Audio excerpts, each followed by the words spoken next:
Zaldamash. I'm going to talk to you on today's Share My Gold. I'm going to talk to you about the first time I ever took a flight by myself. It was quite a significant event.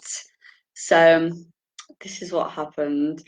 At the time, I think my daughter had been left a year, maybe 2 years before, no, one. She'd left the year before to travel in Australia. Now my daughter is so, I don't know, she's a bit of an introvert. She's very quiet, a bit shy, and the rest of it. And I was really shocked when she decided that she was going to go travel to Australia of all places. We don't do things like that where we come from. So it was awesome, and she saved up for herself. So I was so proud, and she decided to come over.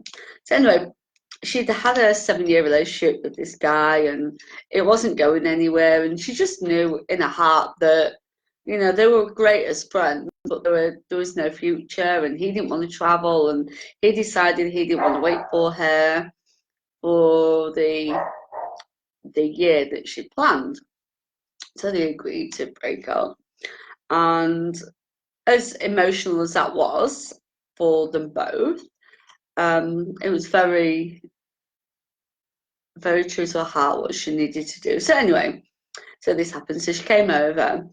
Now she travelled over with someone who then partner was working with, and he was travelling over with the son to come and meet a previous son that he had living over here with his ex-wife, and he'd said they could travel together, travel to the country and spend maybe a couple of weeks with them or a month till she gets her bearings and arranges all the travel time. So however, this month in this month, or should I say within 3 months, she was then married and pregnant to someone who was a friend of his Australian son. And we was all kind of like taken aback, like, what? How does this work? Oh, he's gorgeous. He's a gorgeous guy. And she just knew. She's just one of these who she doesn't want for much. But she just knew. She just, yeah, as soon as she met him, and they planned it. They planned to get pregnant. They planned to get married, and obviously I was still in England at the time, so they had a very, very remote wedding. We did it on Skype, so I did get to be part of it while I was at work in the office at the time. So it was quite fascinating. So anyway. So she's pregnant, and she tells me she wants me at the birth. I thought, what? Why would you want that? I didn't particularly enjoy being at the birth of her or her two brothers, never mind about wanting to be on the other end of someone else having a child. And I didn't know how I felt about that. Well, I did. I was petrified, to be honest. I was like, oh, this is not going to end well. So I thought about, I mean, to her, I didn't hesitate. I was like, oh, wow, yeah, okay, I could do this. But I was freaking out, damn freaking out inside, like, oh, I don't like gory stuff. It isn't going to go very well. But obviously I didn't want to frighten her too much. But being my daughter that she is, she researched and watched One Born Every Minute all the way through pregnancy, so she'd seen it at its best and its worst. So she was mentally prepared for what was to come. Unlike me, I didn't want to. I just take it as it comes. So anyway, so I became excited, and the girls in the office were all sort of like rooting for me, and I planned it the year before, because obviously it costs a lot of money, and in England you don't really particularly earn a lot whatever your role is. Not where I live anyway. I'm sure in some areas there are higher paid roles, but not in the northeast of Lincolnshire there isn't. So anyway, booked it, planned it. Had to wait till nearly the day before leaving to get the extra time consent from work, which is another story in itself. So although I was going, I still was kept holding on and holding on and holding on.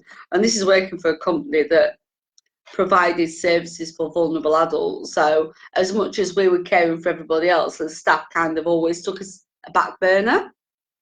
I was one of them. And anyway, so they booked this party. This party was amazing. They'd gone all out. They'd put all the Australian flags all around the office, on the inside and out. We had inflatable kangaroos. We had the hats with corks on. There was all this Australian lingo, Sheila, Bruce, and all. You know, chuck one on the Barbie, and all the rest of it was just like everywhere. And there's lots of other stuff. Well, I know the words now. Obviously, I live here. But back then, I was like, does that even mean something? So anyway, very, very good. And also, actually, about 4 months prior to me leaving, I met someone. I was in love, you know. I actually was in love. Or actually, not the best word to use for it, especially when I look back, it's hard to imagine that it was actually love.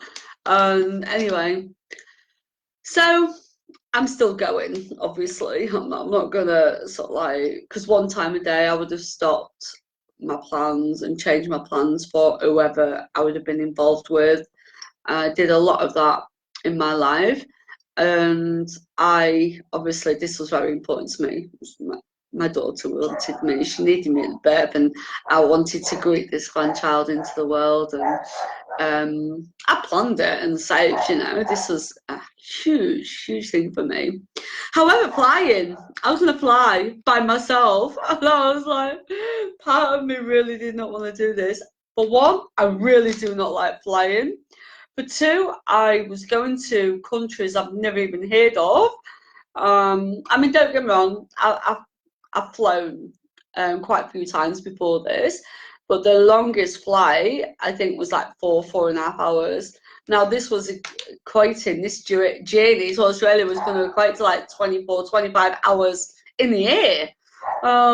Just, you know, getting anxious just the thought of being on this plane for that long. I really loving that one. But I knew I wanted to be where I wanted to be. So, you know, like anything in life, you have to get out your comfort zone. You have to do some of the things you're not comfortable with, some of the things that you really do not like doing to get the end product. A bit like this business, really. In fact, it's a lot like this business, really. I might use that, actually. I quite like that. I think I may. Don't be stealing it. I'll know. Yeah, so anyway, my at the time partner dropped me off at the airport. Was making it really, really difficult for me to leave, but I knew where I wanted to go, so I was going. Gets on the flight. Oh, sorry, no, we did not get on the flight, because when I went to check in and put my case in, didn't have a visa. I didn't know you needed a visa, so I had to get a visitor's visa to get into the country. Who knew? Probably everyone but me. So Etihad, who I flew with, were extremely helpful, and they sorted that out for me just like that. So gets on this plane, and I believe this is the one where I got. Oh yeah, we was going to Abu Dhabi, okay, which is in Dubai, and I was seated. Remember, I don't like flying, okay? I was seated next to an Asian guy who was petrified of flying. He just didn't like it. He was petrified. Well, that did not help me. Oh, one bit. I was inside like screaming like, please shut up. I don't want to know. And he was like gasping at everything, and he was like clinging onto stuff, and I was like, so I gets my headphones on, and I'm listening to music and watching all the movies and doing anything not to have to look at this man's fear and sense it, because being an empath, you feel everything, trust me. So that was like just doubling up my fear. So that wasn't going too well to start off with. So anyway, I managed to survive that flight. And we get to Abu Dhabi. And I mean, I knew it was a really large airport. I'd heard how large it was, and I'd also heard how gorgeous and busy it was. Jeez, I did not expect what I got when I got there. I mean, imagine this woman on her own with the suitcases, because I didn't know about the sending it all the way direct at this stage, okay? So you had to bear with me on this.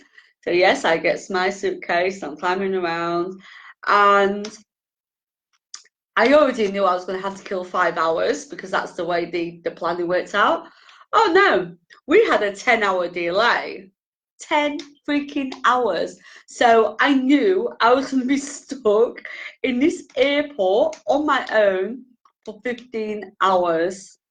15 hours of my life stranded. Oh, look.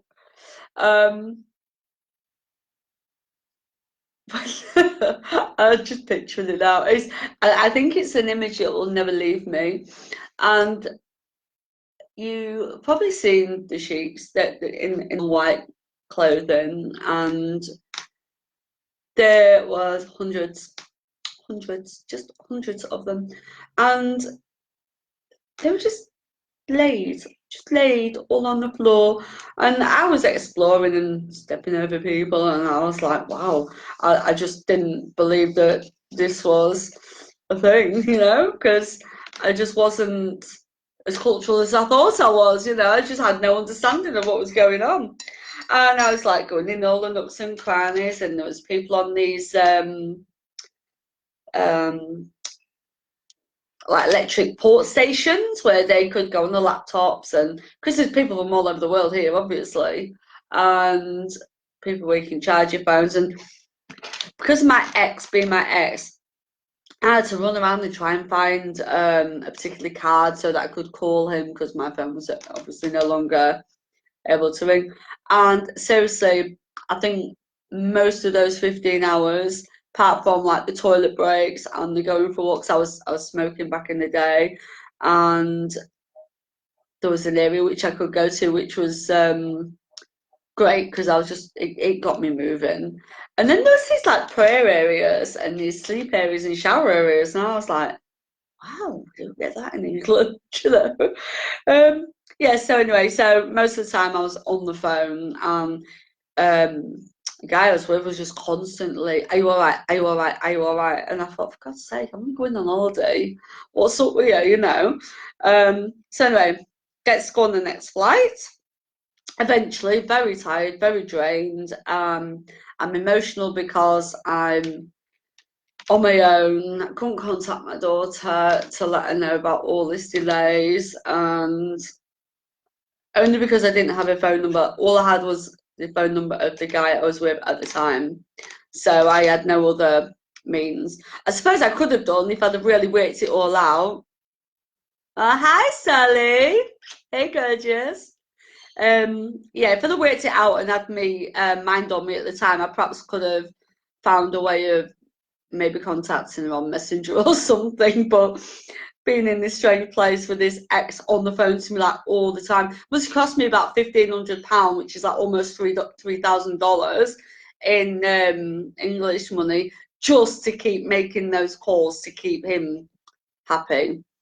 So anyway, so that was so I gets on the next plane. We're heading for Melbourne, because I had three flights, three stoppage flights on this one, not just two. I had three, but I soon learned that that wasn't a thing. Or it didn't have to be, put it that way.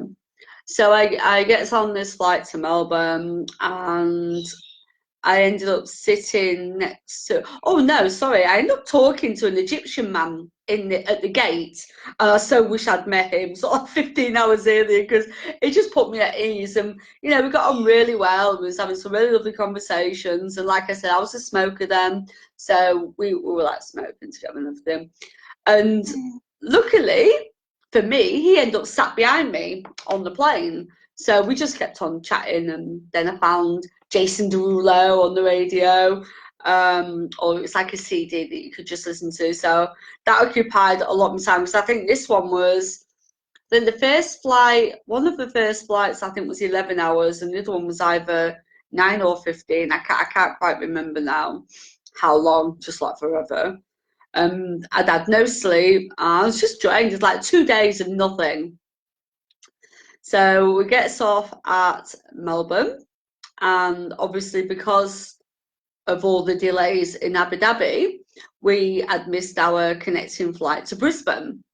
So it put me up in in the Hilton actually.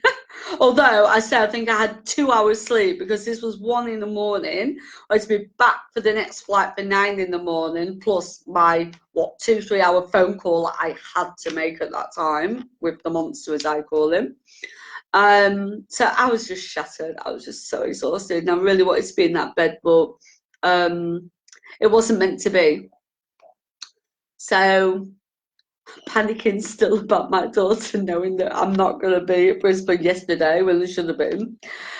So anyway, gets off the flight, and I'm in Brisbane, and I just, oh God, I just saw my daughter. Bear in mind, 2 years before, she was 23, a skinny little doll, my little girl, and I just, oh, I'm gonna cry now. I remember it. Oh, it was so lovely, and I just see this like heavily pregnant like woman like walking towards me, and I just like threw my bag, and I just sort of like went running over to her and picked her up and like whizzed around, and then she told me, I was panicking so much because that flight went missing. I was like, what flight? There was a Malaysian airline that had disappeared, and nobody could find it. They didn't know if it crashed, been hijacked, or gone out of space, or what. And this is why I had all the phone calls, all the stopovers in Abu Dhabi, and the delays, and this is why the airport was so crowded, obviously, and everyone was in panic. And I didn't even freaking know, because I was on the phone. I didn't see no TV, and obviously nobody around me was English to tell me what was going on. And I was like, oh, that explains. But I tell you something, all that turmoil was just so worth it in that moment. So it kind of set a stall for a lot of things for me. Like, do you know what? Like I said earlier, you have to go through some rough to get to what you need in the end, to get the gold. You know, to get the gift, to get the gold, to get the trophy, you've got to go through some hurdles. And yeah, okay, it was 2 days of hurdles, but the outcome was far outweighs the hurdles. So I just really just wanted to share that little story with you today, you know, and I think I shall use this, and I think I shall use this one on my own lives as well, because I've written it out, and oh my God, I plan to write no more than 500. So I was writing this out last night, ready, just to write as a post. Oh my God, it's over 1,000 words. I'm like, it's another hurdle I've overcome, I see. So achievements are just happening in so many ways at the moment. It's I'm really blessed. I'm really blessed in a lot of areas. Like this abundance this year has just been freaking amazing. And yeah, that was my first solo flight. And I think I only did 2 more, and then I ended up, 3 more, sorry, but 2 more to here, and I didn't go back. So happy first flight, brought me to a destiny of a brand new life that I'm loving, by the way. So much love to everybody. Thank you very much for listening, and I hope you get some joy from my goal. Okay, much love, darlings. Maybe we will end. Maybe you just want to keep me a little longer, because my internet is still not perfect. Okay, we may have this anytime now. Why? Oh, maybe I have. So